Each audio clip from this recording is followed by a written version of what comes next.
大家好，歡迎收睇港九往事。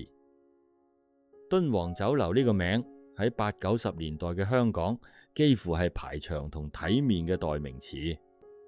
左派機構擺酒，第一時間諗起佢；街坊屋企辦喜事都話要去敦煌先夠氣派。全盛嘅時候，敦煌喺港九新界開咗成20幾間分店，員工3000幾人，一年做嘅生意以10幾億計，仲喺沙田城門河邊起咗一座大理石嘅石房，靚到成為地標，遊客專登過嚟打卡。但就係咁樣一間叱咤香港飲食界成個年代嘅酒樓，喺2002年6月5號嗰一夜，11間分店一齊拉閘，2000幾個員工一夜之間冇咗份工，幾百個供應商嘅數，一分錢都追唔返。呢個故事唔單止係一間酒樓點樣執笠咁簡單，佢背後企住嘅係一個橫跨3代嘅酒樓世家——簡氏家族。呢個家族點樣由油麻地一間又一間嘅小茶樓起家，點樣喺80年代做到風光無限，又點樣因為一個人嘅突然離世、一場地產上嘅豪賭，以及家族入面嘅意見不合，走到最後一夜拉晒閘嘅結局。仲有一條更加冇幾多人留意到嘅線，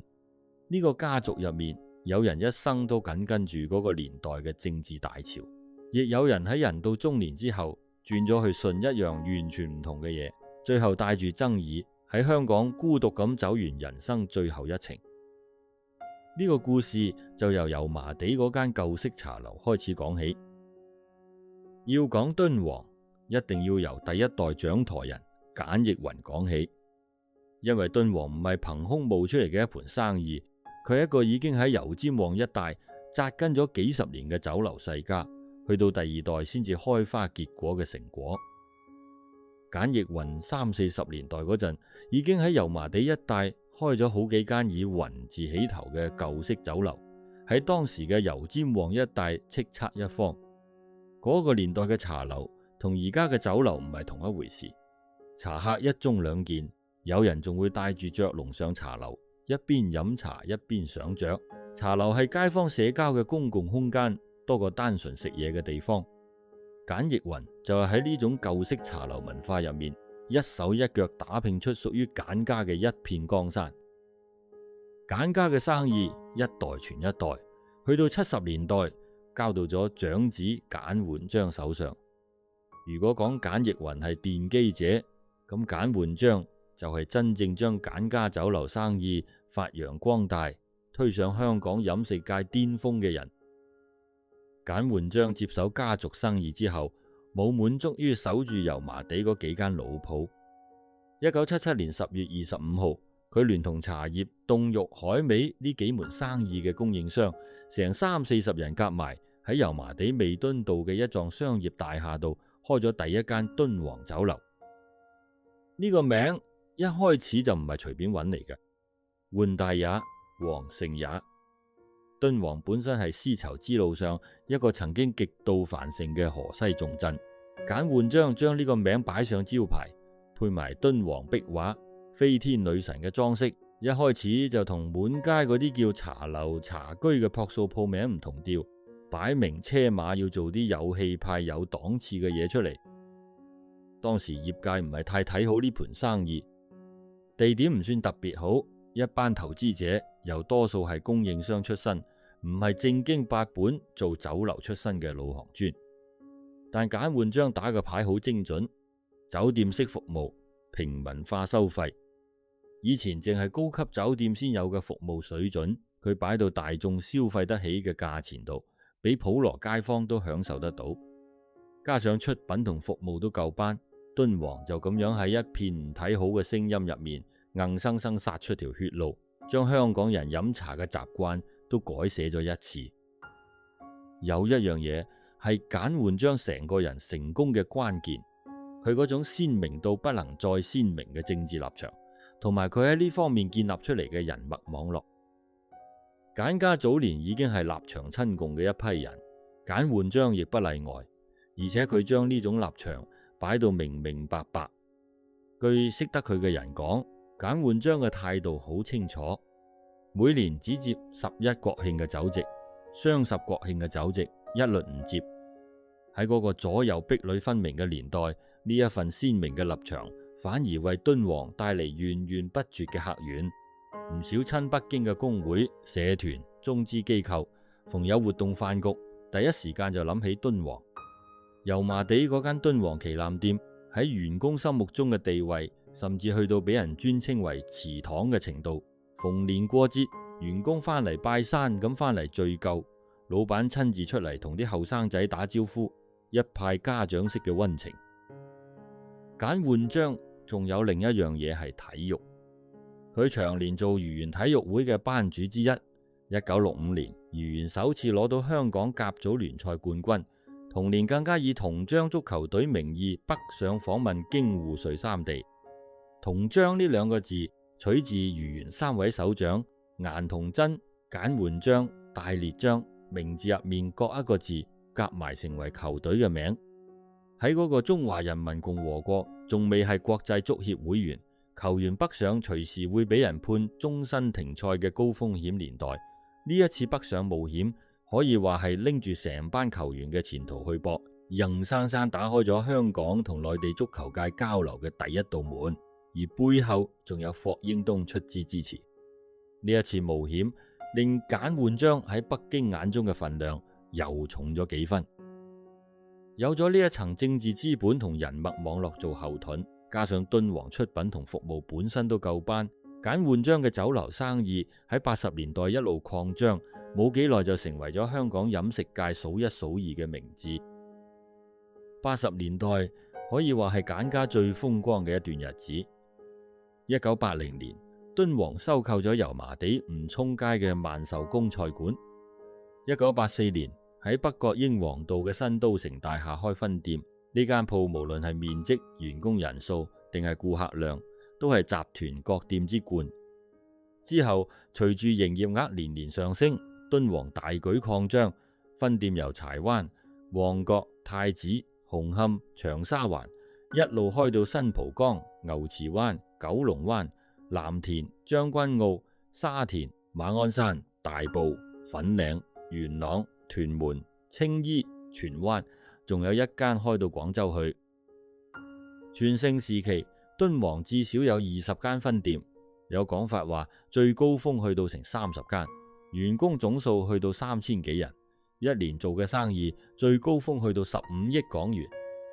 除咗敦煌酒樓同敦煌海鮮酒家呢兩個招牌，簡家仲用萬壽公菜館同珊瑚軒經川菜館經營唔同菜系嘅生意，甚至跨埋去酒店業，喺油麻地開萬年青酒店，喺廣州開麗都大酒店，由一間粵菜酒樓起家，一路做到橫跨飲食同酒店嘅一個商業王國。嗰陣時，敦煌嘅成功直接刺激咗一批新光、聯邦、好彩、漢堡呢啲大眾化中式酒樓集團嘅冒起，可以話簡煥章一手改寫咗一整代香港酒樓行業嘅生態。當年喺酒樓行做嘢嘅人都以入到敦煌工作為榮。1989年嗰陣，敦煌普通員工月薪就有3-4千蚊，高級職員月薪更加過萬，喺當時嚟講已經係相當高嘅人工。福利就更加冠絕全行，做滿1年嘅員工，無論邊個職級都有得去旅行，高級嘅去東南亞、日本，低級嘅去內地，主管仲有免費嘅歐洲遊，一直去到亞洲金融風暴之後先取消。90年代，敦煌喺電視同報紙落嘅廣告，嗰句口號響遍全港，講食講排場，敦煌至此樣。呢句廣告詞加埋敦煌壁畫飛天嘅招牌圖案，成為一代香港人共同嘅記憶。行過電視機前面，見到就知道係邊間鋪。呢種排場唔單止係掛喺口邊嘅廣告詞，而係實實在在體現喺敦煌承辦嘅一場又一場大型飯局度。逢有工會、社團、中資機構辦活動、慶功、周年紀念，敦煌成日一次過要擺幾十席，成個大堂張燈結綵，主家席擺晒錦旗賀賀，台上有人致辭，有人唱大戲助興，台下賓主盡歡，熱鬧到成條街都聽得到。喺呢個左派圈子入面，識揾邊間酒樓擺酒，本身都算係一門學問。揾到敦煌，等於間接向外界宣示自己嘅立場同人脈，而敦煌亦成為咗呢個圈子入面供應舊班嘅首選。逢年過節，敦煌各分店同時開爐，成班伙計由朝忙到晚，煎炒煮炸樣樣嚟，出品要夠體面，上菜要夠快，招呼要夠周到，先至稱得上敦煌至似樣呢4個字。去到1986年5月，簡煥章有咗一個更加宏大嘅計劃，重現沙田畫舫嘅盛景。老一輩香港人好多都記得沙田畫舫。以前香港仔有間飲食企業，用一艘鐵躉船改建成水上餐廳。1963年開業，無數粵語長片都喺度取景。謝賢、陳寶珠呢啲當年嘅紅星都成日喺附近出沒，係嗰個年代嘅高級食府。但隨住70年代沙田新市鎮發展，幾番填海逼遷，沙田畫舫每一次搬船都要接駁反電線水管，費用相當昂貴。加上負責人向港府申請固定船位嘅協議一直談唔攏，最終喺1984年結業，之後遷去廣東中山，因為冇好好保養，最後沉咗落水。有一個講法話，政府嗰陣有意興建一座固定嘅石舫嚟取代舊畫舫，呢單生意最後由簡煥章接手落嚟做。簡煥章睇中呢個機會，喺弟弟簡其章同兒子簡惠華協助之下，透過招標以1200萬港元地價買入城門河畔一幅面積逾82000平方尺嘅地皮，一心要重現沙田畫舫嘅盛世。1988年，敦煌斥資逾5000萬港元起咗一座全新嘅敦煌畫舫，1989年正式開業。呢座畫舫唔係真船，而係全港唯一以大理石起成，外形好似一艘靠岸巨輪嘅仿古石舫，配埋敦煌壁畫、飛天女神做裝飾，入夜燈火通明，氣派十足。好快就成為咗沙田地標兼旅遊景點，唔少人專登過嚟打卡飲茶。敦煌畫舫開業之後，敦煌喺沙田區一帶嘅分店一度去到4間咁多。講開石舫呢樣嘢，其實喺中國歷史上都有一段耐人尋味嘅典故。古人成日用舟同水嚟比喻軍同民嘅關係，所謂水能載舟，亦能覆舟。但清代乾隆皇帝唔中意呢個比喻，覺得國家應該要長治久安，唔應該成日諗住會翻船，於是就喺頤和園起咗一座永遠唔會沉嘅石舫，叫青雁舫，圖個安定嘅意頭。簡家嗰座敦煌畫舫，某程度上都係抱住呢種心態起嘅，用石頭起船，起得靚起得穩，就唔怕翻船。但世事往往就係咁諷刺，呢座起得咁靚、意頭咁好嘅石舫，最後偏偏冇成為簡家嘅定海神針，反而成為咗拖垮成個家族生意嘅其中一條導火線。成也沙田，敗也沙田，呢句說話用喺敦煌身上，可以話係一啲都冇講錯。講完簡煥章嘅創業史，就要講講佢背後另外2個重要人物，簡其章同簡鴻章，簡煥章嘅2個弟弟。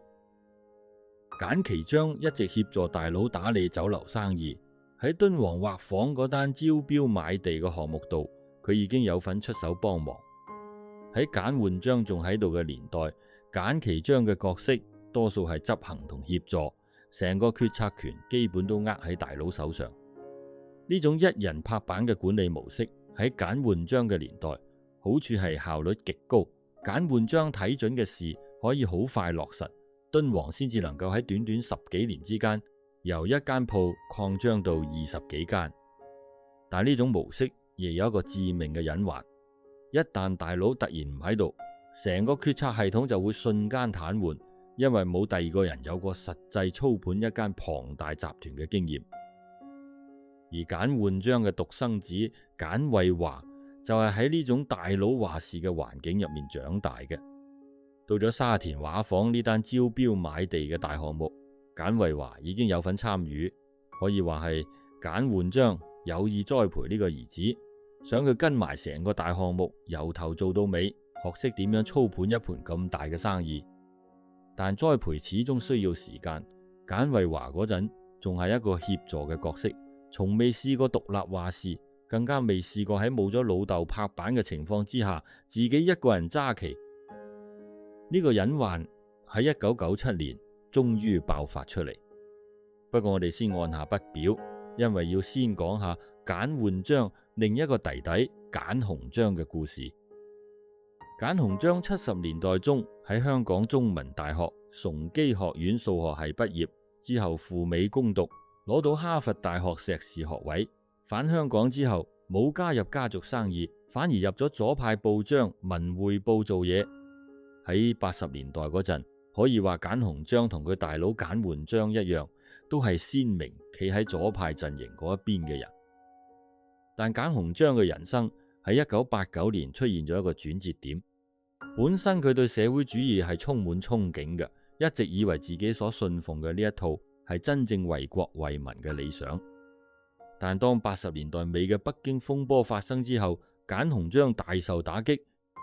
佢冇再繼續為呢個佢曾經深信不疑嘅體制做嘢，毅然離開文匯報，從此再冇參與或者關注內地嘅發展。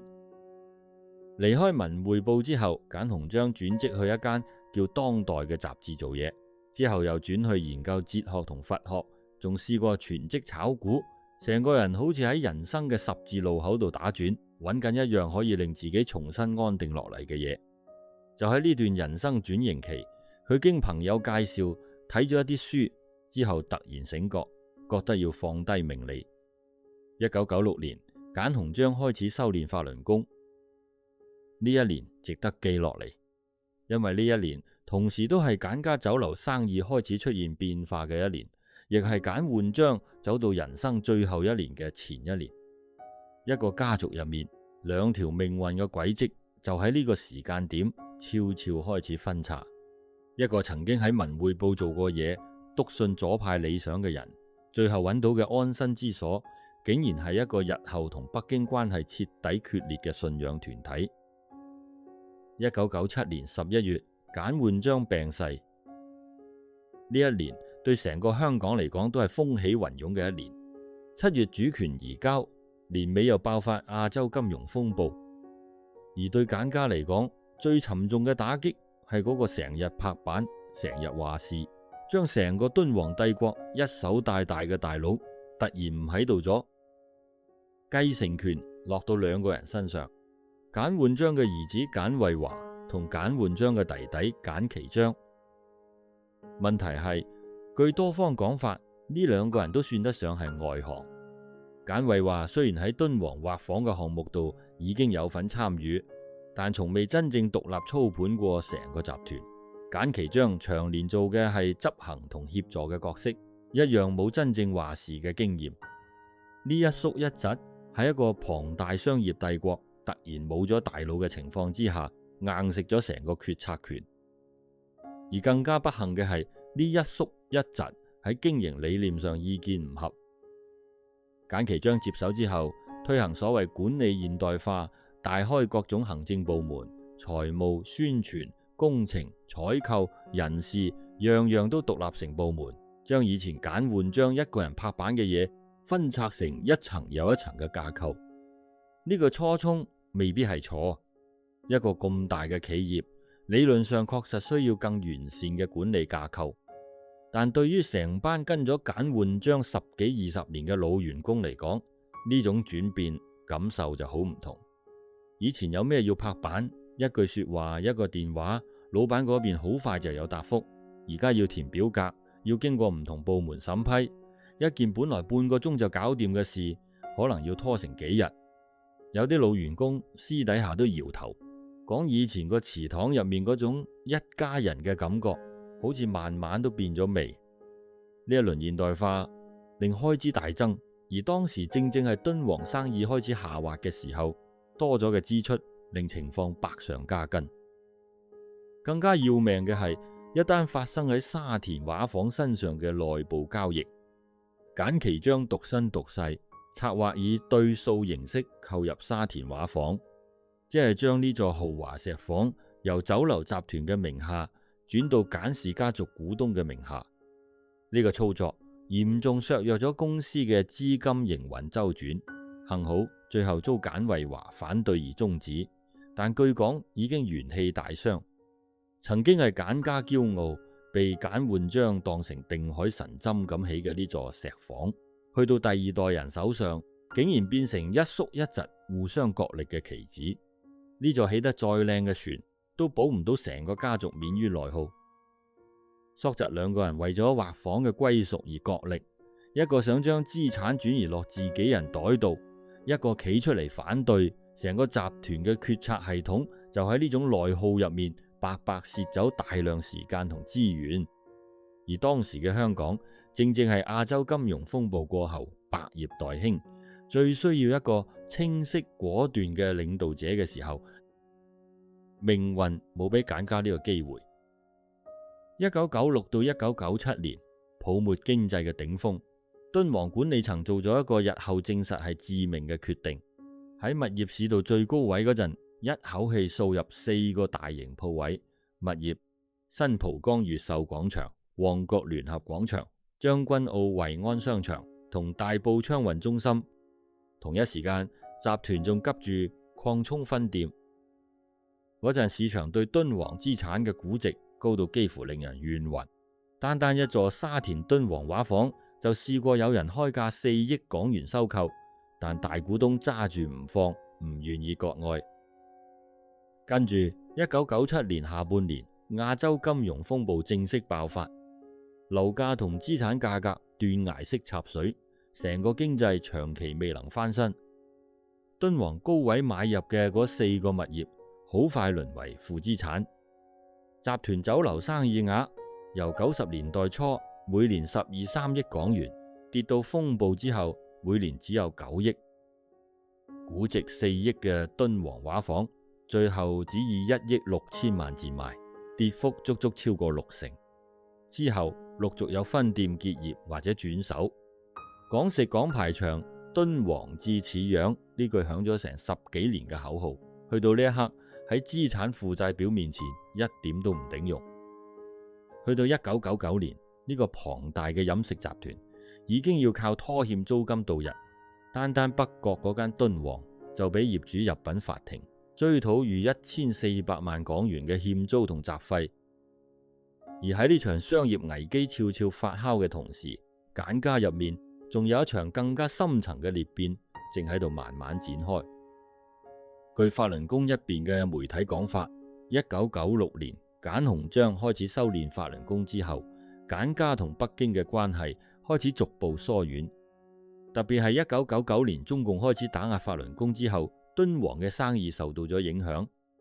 有前員工講過，訂酒席嘅數量明顯受影響，唔單止中資機構唔再幫襯，連一啲左派人士都唔再嚟，令敦煌嘅生意急轉直下，最後苦撐咗3年，走到2002年6月倒閉嘅結局。呢一套政治打壓導致倒閉嘅講法，主要來自法輪功背景嘅媒體本身帶住明顯立場，同埋更加主流嗰套地產炒炒，加上家族內耗，加上金融風暴，加上經濟不景嘅解釋並存，未必係互相排斥嘅關係。客觀嚟講，敦煌嘅財務崩塌喺商業同家族內部呢兩方面都已經有好清晰嘅邏輯支撐，政治因素即使存在都好難量化，更加冇獨立第三方核實過。但有一個細節好耐人尋味，2002年6月結業嗰日，有記者追訪家族成員，身為股東之一，當時已經係香港法輪功發言人嘅簡鴻章回應記者話，自己一向冇參與酒樓業務，所以冇任何意見。呢句話講得好淡定，亦好抽離。一個曾經身處呢個家族商業帝國核心圈子嘅人，喺自己家族最艱難嘅時刻，回應竟然係咁一句輕描淡寫。呢句話嘅背後，或者早就透露咗呢位哈佛碩士嘅人生重心，早已由家族嘅酒樓生意轉移到咗一場信仰運動之上。2002年6月5號深夜11點，呢一夜，敦煌旗下11間分店除咗青衣城嗰間之外，一齊申請自動清盤，一夜之間全線拉閘。據當時嘅報道，喺一間北角嘅敦煌酒樓度，深夜打烊之後，領班將員工全部召集到大堂中央，突然宣布執笠。同一時間，敦煌旗下其餘各店都接到同樣嘅消息。翌日清晨，新蒲崗、旺角、太子、紅磡、長沙灣一間又一間敦煌酒樓大門緊閉，門外貼晒結業告示，數以百計嘅員工企喺門口，冇人知道下一步應該點算。呢一夜本來應該係簡家喜慶嘅一年。2002年10月，敦煌本應慶祝25週年銀禧紀念，但呢個王朝等唔到嗰個日子，就已經灰飛煙滅。約2100名員工受到牽連，加上早前已經陸續結業嘅其他分店，超過2000人一齊加入失業大軍。據當時嘅報道，遣散當日，資方淨係發放到員工5月份嘅60成薪金，其餘4成一直冇下文。北角分店嘅員工情況更差，連6成都收唔到。行內人估計，整個欠薪同遣散費加埋，涉及金額高達1億港元，係近10年來罕見嘅數目。而受害嘅唔單止係員工，約300-400，甚至有講法話近500個供應商被拖欠住大量貨款，海鮮、鮑參、刺肚，一切嘅食材都變成一張張追唔返嘅數簿。有供應商代表出嚟講，如果供應商因為追唔返欠款而相繼倒閉，恐怕會有3-4千人跟住失業，人數唔比敦煌自己啲員工少。呢批供應商仲質疑敦煌結業之前嘅做法有詐騙之嫌，結業前仲要求供應商賒貨，聲稱變賣物業之後就會還款，結果冇等到還錢，鋪頭就已經拉晒閘。跟住嘅債權人會議度公開咗一個令人心寒嘅數字，即使敦煌集團將手上全部資產變賣，都只能夠套現7000萬港元，但集團仍然欠住4億港元債務，其中光係欠供應商嘅1億9千萬，根本冇能力償還。呢7000萬要點樣分，都有一套清清楚楚嘅法定次序。根據香港破產條例，最先攞返錢嘅係有抵押債權人，即係嗰啲手上握住物業按揭可以優先索償嘅銀行。跟住輪到法庭訟費、行政費同破產管理處收費，再落嚟係員工欠薪，即係嗰2100個連6成人工都未攞齊嘅伙計，再之後係政府同業主，排到最後一位先至輪到冇抵押嘅普通債權人，而供應商正正就係呢一批排到最後嘅人。7000萬，前面幾個次序已經攞走大半，去到供應商手上，剩返嘅可能連零頭都冇。呢一批曾經日日凌晨就送海鮮、送飽參刺肚返敦煌各店嘅老行尊，講得直白啲，就係企喺呢條追債人龍嘅龍尾，佢哋能夠追返幾多錢，機會微乎其微。一間成日強調服務同品質，對自己員工向來出手闊綽嘅酒樓王朝，走到最後竟然係以拖垮幾百個中小型供應商，令上千個家庭陷入困境嘅方式謝幕。呢一幕可能係成個敦煌故事入面最令人唏噓嘅一頁。結業前夕，其實已經有唔少跡象講明簡家高層對呢盤生意早有部署撤離嘅打算。深水埗福榮街嘅敦煌結業前唔耐已經先行結業。2002年6月初，另一間前身係龍鳳酒樓、地皮本身係簡家祖業嘅敦煌都關咗門。呢兩間鋪嘅鋪位都係簡家自己嘅祖傳物業，加埋當時同業新光酒樓以薪代價一單案子，令成個飲食業震動極大。唔少酒樓員工都開始準備向僱主追討假期薪酬，進一步加重僱主負擔。種種跡象都令人覺得簡家高層對呢盤經營咗20幾年嘅酒樓生意早已意興闌珊。一個由油麻地起家，橫跨3代，僱用過3000人嘅酒樓王朝，就咁樣喺一個深夜之間畫上咗句號。敦煌結業之後，簡鴻章嘅故事仍然未完。結業當日嗰句冇參與酒樓業務，所以冇任何意見，某程度上已經預告咗佢之後嘅人生走向。敦煌倒閉之後，簡鴻章全身投入法輪功運動，逐漸成為香港最高調嘅法輪功代表人物之一，出任香港法輪法學會會長兼發言人，仲做埋香港大紀元時報嘅社長。佢多次同港府正面交鋒。2001年，2名美國法輪功修煉者喺香港機場被拒入境。簡鴻章知道消息之後，公開指責港府官員揸住黑名單，唔俾特定人士入境，等同侵犯佢哋嘅基本人身自由。2003年，80名台灣法輪功學員來港參加交流會，喺機場就俾港府拘留驅逐，冇一個人成功入境。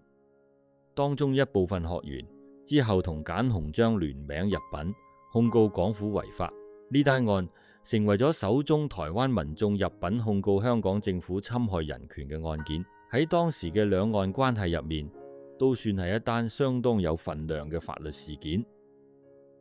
呢幾年，簡鴻章由一個酒樓世家嘅第二代成員，轉型成為一個高調嘅信仰運動代表人物，越嚟越多出現喺記者會同法庭度，同以前坐喺敦煌股東會議室度嘅角色，已經係兩個截然不同嘅身份。但2013年6月，簡鴻章突然辭去香港大紀元時報社長一職，淨係保留住法輪佛學會主席呢個職位。對於辭職嘅原因，出現咗兩個截然對立嘅講法。一邊係大陸官媒同內地反邪教網站嘅講法，呢一方嘅講法指簡鴻章係受男女雙修嘅原文影響，加上內部權力紛爭嘅壓力所逼，先至辭職。亦有內部人士講法話，佢係因為香港大紀元長年蝕本，未達到美國總部嘅盈利目標，加上內部有傳言指佢疏於學法、獨斷專行、感情亂性，引起對方高層不滿。呢一方嘅講法仲直指簡鴻章頗為好色，與香港多名女法輪功人員有染，字眼相當尖銳。另一邊，法輪功自己嘅講法就係全盤否認，強調法輪功嘅教義明明白白講住要戒除色欲，社會上講嘅男女雙修呢一套喺法輪功眼中係邪惡縱欲嘅行為，同佢哋自己嘅信仰完全係兩回事。內部根本冇雙修呢一套，佢哋指所有由中共網站發出嘅相關文章唔係斷章取義嘅拼接，就係純粹編造，目的就係要將簡鴻章同法輪功嘅名聲搞臭。法輪功方面認為簡鴻章係因為長年高調反對中共打壓法輪功，先至遭到當局針對報復。呢一段公案，雙方講法各走極端，核心信源分別嚟自法輪功媒體同大陸官媒，兩邊都非中立第三方。客觀事實至今冇一個令所有人心服口服嘅答案。2019年12月18號，簡鴻章突然感到身體不適，被家人連夜送往廣華醫院治療，翌日凌晨不治身亡，享年68歲。一個當年名校畢業、赴美攻讀哈佛碩士、家族酒樓帝國鼎盛年代嘅第二代成員，最後帶住爭議，孤獨咁走完咗自己人生嘅最後一程。簡家嘅故事留低嘅唔單止係人嘅命運，仲有物嘅命運。沙田嗰座最華麗嘅資產敦煌畫舫喺集團清盤之後，由已經轉到家族股東名下嘅業權，租俾明星海鮮酒家經營，一租就係10幾年。中間租金由每月80萬一路加到最後升到每月160萬。2016年，業主試過以近10億港元放售呢座物業，如果成交，將會係沙田最貴單一物業交易，但最後未有成事。2017年10月尾，明星海鮮舫結業，成個沙田街坊都趕住喺最後一日專程過嚟拍照留念。有一個成日坐窗邊飲茶欣賞河岸景色嘅徐先生，慢慢講起以前艇家點樣成日要轉泊位，後嚟先由政府起座石舫代替。佢仲講返自己後生嗰陣負責接載遊人出海玩，一星期有6日都會返嚟飲早茶。佢笑住講：我係由細睇住沙田變噶。但佢好唔捨得，講到沙田容納唔到明星呢間鋪，覺得好可惜。仲講之後自己可能要好似流浪漢咁，四圍揾第二間酒樓先至有得飲茶。有一位住咗沙田30幾年嘅黃太，憶起當年幫襯敦煌嘅日子，一家人嚟飲茶食飯，酒樓熱鬧到成日要排隊等成個鐘頭，細路仔就喺出面玩滑梯。佢話自己已經3年冇嚟過，知道要結業，特登帶埋女兒最後一次嚟。有位初為人母嘅倫小姐，抱住1歲大嘅兒子，專登嚟到3樓嗰張金色仿製龍椅度影相。佢話自己細個20幾年前嚟過，都坐過嗰張龍椅影相，所以今日專登帶仔仔嚟坐翻一次，講一句驚之後冇咗。仲有位陳生，幾乎每日3餐都喺明星海鮮房度食，被職員笑稱1日3餐都喺度食。佢講自己淨係試過住院嗰陣冇嚟過，其餘日子風雨不改。臨走嗰陣仲同職員依依不捨咁講：好掛住你哋啊！呢一幕幕場景見證咗呢座石舫喺沙田街坊心目中嘅位置。佢唔單止係一間酒樓，仲承載住幾代人嘅回憶同感情。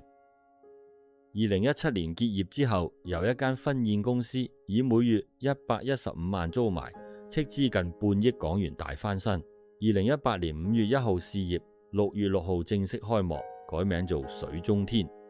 翻新工程喺外觀上大致保留原有面貌，包括清洗外牆、重新翻油，原有嘅敦煌壁畫、石浮雕、門口、石獅子同龍椅都保留低。樓高3層，設有5個特色宴會廳、2個戶外證婚同酒會區。地下有7個小型宴會廳，以玫瑰、琥珀、珊瑚做主題。1樓、2樓分別叫銀海同星際，走航海風格。2樓仲裝咗一個圓框船窗，模擬新派郵輪，仲有一個32尺長嘅電動舞台。3樓天台改成一座設有馬賽克玻璃窗嘅白色小教堂，可以喺度證婚。正門入口嘅石雕改成一座噴水池，